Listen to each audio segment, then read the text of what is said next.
सुनहरी सुबह थी। सूरज की पहली किरण खिड़की से छनकर कमरे में आ रही थी। आज राघव और स्नेहा की शादी को सिर्फ 2 हफ्ते हुए थे।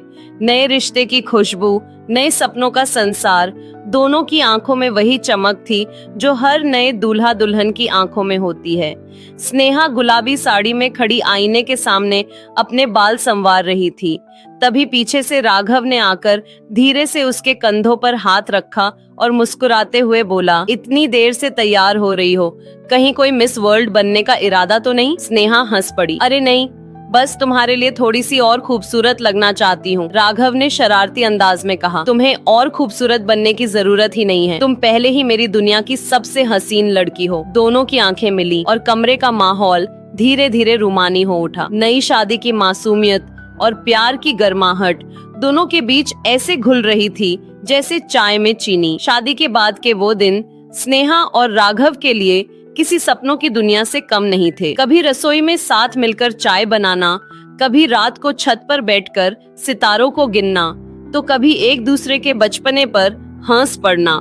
यही उनकी जिंदगी की सबसे बड़ी दौलत थी। राघव अक्सर ऑफिस जाते समय दरवाजे पर खड़े होकर कहता, जल्दी से बाय बोल दो, नहीं तो देर हो जाएगी। और स्नेहा हर बार मुस्कुराते हुए जवाब देती, देर हो जाए तो हो जाए, मुझे तुम्हें बाय कहने का मन ही नहीं करता। ऐसे ही छोटे छोटे पल उनकी जिंदगी को बेहद खास बना रहे थे। शादी के कुछ ही महीनों में दोनों के बीच एक गहरी समझदारी बनने लगी।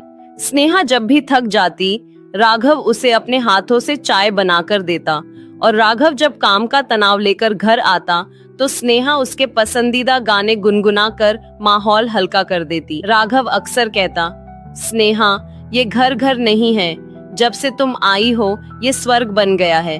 स्नेहा शर्माकर जवाब देती, तो क्या फिर मैं तुम्हारी अप्सरा हूँ? नहीं, राघव मुस्कुराकर कहता, तुम मेरी पत्नी हो और वही मेरे लिए सबसे बड़ा वरदान है। 3 साल आगे की तस्वीर दोनों ने मन ही मन बना रखी थी। एक छोटा सा घर, उसमें बच्चों की किलकारियां और एक कंप्लीट फैमिली। राघव को बच्चों से बहुत लगाव था। जब भी मोहल्ले के बच्चे खेलते हुए नजर आते, वह मुस्कुरा देता और कहता, देखना स्नेहा, एक दिन हमारे घर में भी ऐसी किलकारियां गूंजेंगी। स्नेहा भी उसकी आंखों में वही ख्वाहिश देखती और सोचती, हाँ, वो दिन जरूर आएगा। शादी को 3 साल हो चुके थे। राघव और स्नेहा अब भी एक दूसरे से पहले दिन जितना ही प्यार करते थे, लेकिन अब उनके घर में अक्सर एक ही बात गूंजने लगी थी, अगली बार जब आओगे तो खुशखबरी लाना। हर 30 त्योहार पर दादी जी कहती, बेटा, अब हमें पोते पोती की किलकारियां सुनने का इंतजार है। माँ भी कई बार समझाती, देखो राघव, स्नेहा, उम्र निकलती जा रही है, ज्यादा देर मत करना। स्नेहा मुस्कुराकर सबकी बातें सुन लेती, लेकिन अंदर से उसके दिल पर एक बोझ सा बनने लगा था। उसे लगता, क्या मैं सबको खुश नहीं कर पा रही? एक दिन राघव ने कहा, स्नेहा, चलो एक बार डॉक्टर से चेकअप करवा लेते हैं, हो सकता है कोई छोटी सी परेशानी हो। वे दोनों गायनोकोलॉजिस्ट के पास पहुंचे। डॉक्टर ने टेस्ट करवाने को कहा, खून के सैंपल, अल्ट्रासाउंड और राघव के भी कुछ टेस्ट। रिपोर्ट आने तक दोनों का दिल धड़कता रहा, लेकिन जब नतीजे सामने आए तो डॉक्टर ने बस इतना कहा, सब नॉर्मल है, कभी कभी स्ट्रेस या लाइफस्टाइल की वजह से देरी हो जाती है, आप लोग कोशिश जारी रखिए। उनके चेहरों पर राहत तो आई, लेकिन उम्मीद के बावजूद महीने दर महीने कोई गुड न्यूज नहीं आई। धीरे धीरे समय बीतता गया, रिश्तेदारों के ताने तेज होते गए। इतने साल हो गए शादी को, अब तक बच्चा क्यों नहीं? कोई दिक्कत तो नहीं? स्नेहा को लगता जैसे हर बार कोई उसके दिल पर चोट कर रहा हो। राघव हमेशा उसका हाथ थामकर कहता, तुम्हारी कोई गलती नहीं है, हम दोनों साथ हैं, बस इतना काफी है। लेकिन रात को अकेले में स्नेहा अक्सर रो देती। उसकी आंखों में बच्चों के लिए वही सपने थे, लेकिन अब उन सपनों पर धुंध छाने लगी थी। डॉक्टर ने उन्हें दवाइयां और कुछ ट्रीटमेंट सजेस्ट किए। दोनों ने सब कुछ ट्राई किया, मेडिसिन, इंजेक्शन, यहाँ तक कि नेचुरल थेरेपी भी। लेकिन हर बार जब प्रेगनेंसी टेस्ट नेगेटिव आता, स्नेहा का दिल जैसे टूट जाता। राघव उसे हिम्मत देता, देखो, बच्चा हमारी जिंदगी का हिस्सा है, पूरी जिंदगी नहीं। अगर भगवान ने चाहा तो जरूर होगा। स्नेहा उसकी बात पर मुस्कुराने की कोशिश करती, मगर भीतर ही भीतर वह कमजोर होती जा रही थी। अब डॉक्टर ने कहा, आप दोनों को एडवांस ट्रीटमेंट की जरूरत है, इसमें थोड़ा वक्त और मेहनत लगेगी। यही वह मोड़ था जहां उनकी जिंदगी एक नई और कठिन राह पर कदम रखने वाली थी। आईवीएफ का नाम पहली बार स्नेहा और राघव ने सुना। उनकी आंखों में एक साथ डर और उम्मीद दोनों थे। एक शाम मोहल्ले की औरतें घर आईं।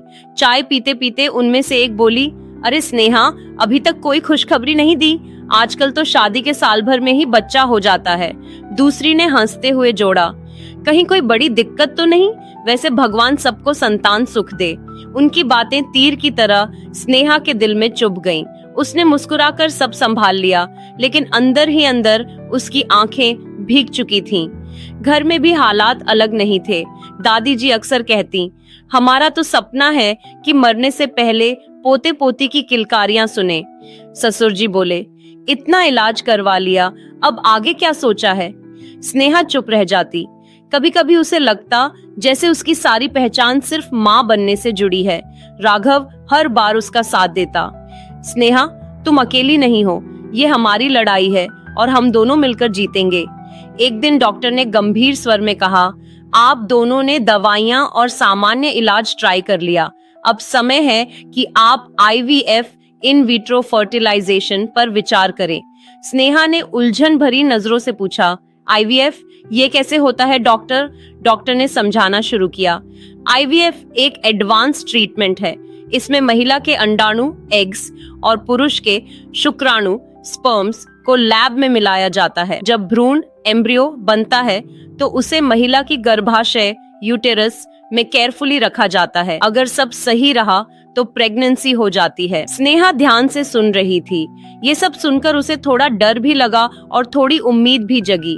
डॉक्टर ने आगे कहा, आईवीएफ आसान नहीं है। इसमें इंजेक्शंस, हार्मोनल मेडिसिन्स, बार बार हॉस्पिटल आना और मेंटल स्ट्रेस सब झेलना पड़ता है। सक्सेस रेट भी हमेशा 100% नहीं होती, लेकिन कई बार यही एकमात्र रास्ता होता है। स्नेहा और राघव ने एक दूसरे को देखा। दोनों की आंखों में सवाल थे, लेकिन उनके दिल में एक ही जवाब था, हमें कोशिश करनी होगी। रात को घर पर स्नेहा चुपचाप बालकनी में बैठी थी। राघव उसके पास आया और बोला, डर लग रहा है? हाँ, स्नेहा ने धीमे स्वर में कहा। पता नहीं मैं ये सब सह पाऊंगी या नहीं। राघव ने उसका हाथ थाम लिया। हम दोनों साथ हैं, जो भी होगा साथ झेलेंगे। और याद रखो, चमत्कार उन्हीं के साथ होते हैं जो हार नहीं मानते। स्नेहा की आंखों से आंसू बह निकले। उस रात उसने तय किया, चाहे रास्ता कितना भी मुश्किल हो, वह माँ बनने की लड़ाई पूरी ताकत से लड़ेगी। अगले ही हफ्ते राघव और स्नेहा आईवीएफ सेंटर पहुंचे। उनकी जिंदगी अब एक नए सफर पर निकल पड़ी थी। सफर उम्मीदों का, आंसुओं का और एक चमत्कार की तलाश का। डॉक्टर ने सबसे पहले स्नेहा को समझाया, आईवीएफ की शुरुआत ओवेरियन स्टिमुलेशन से होती है। इसका मतलब है कि आपके अंडाशय ओवेरीज से ज्यादा एग्स निकले ताकि फर्टिलाइजेशन के चांसेस बढ़े। इसके लिए आपको रोजाना हार्मोन के इंजेक्शंस लेने होंगे। हर सुबह स्नेहा को पेट में छोटे छोटे इंजेक्शंस लगते। राघव हर बार उसका हाथ पकड़कर कहता, थोड़ा दर्द है, लेकिन ये दर्द तुम्हारे माँ बनने के सपने से छोटा है। स्नेहा आंसू पोंछकर हिम्मत जुटा लेती।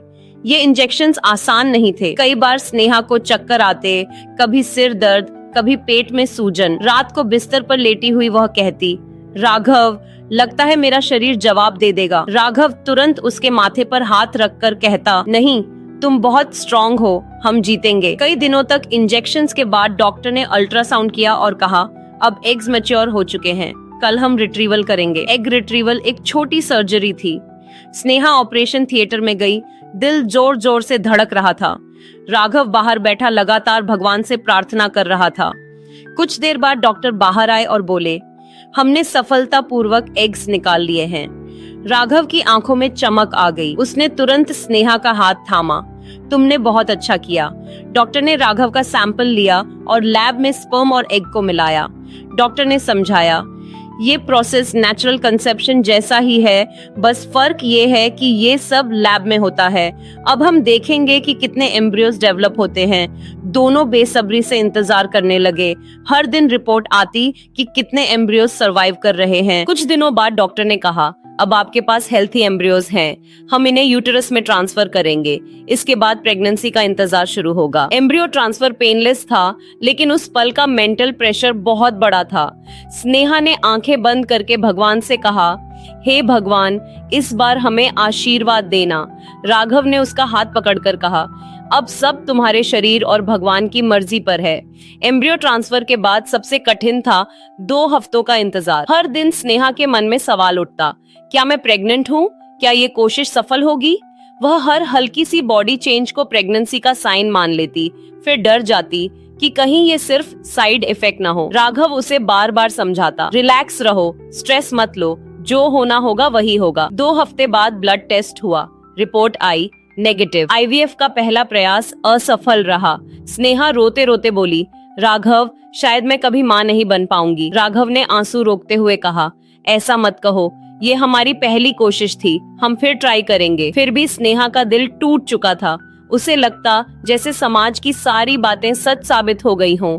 वह आईने में खुद को देखती और सोचती, क्या मैं अधूरी औरत हूँ? राघव हर बार उसे गले लगाकर कहता, तुम अधूरी नहीं हो, तुम मेरी जिंदगी की सबसे बड़ी ताकत हो। कुछ महीनों बाद दोनों ने हिम्मत जुटाई और दूसरा आईवीएफ साइकिल शुरू किया। फिर वही इंजेक्शंस, वही साइड इफेक्ट्स, वही स्लीपलेस नाइट्स।